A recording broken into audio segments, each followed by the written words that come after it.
தமிழில் 247 எழுத்துக்கள், ஆனால் இங்கிலீஷில் 26 தான். அப்போது நமக்கு இங்கிலீஷ் படிக்கிறது ஈஸி தானே. வாங்க கிளாஸுக்கு போவோம். முதல்ல நோபடி அப்படின்னா யாரும் இல்லை.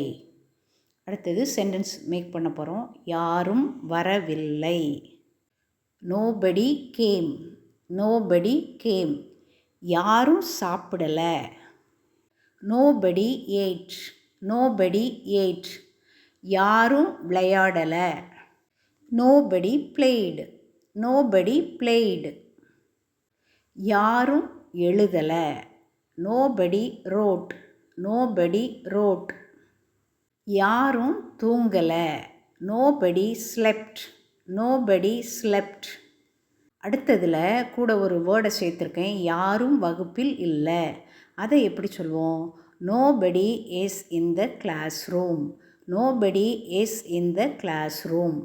நம்ம அம்மா ஒரே மாவை இட்லி, தோசை, ஊத்தப்பம், குழிப்பணியாரம்னு பண்ணுறாங்கள்ல, அதே மாதிரி தாங்க. நீங்கள் அந்த வார்த்தைகளை கொஞ்சம் கொஞ்சம் மாற்றுங்க. ஈஸியாக நீங்கள் இங்கிலீஷில் பேசிடலாம்.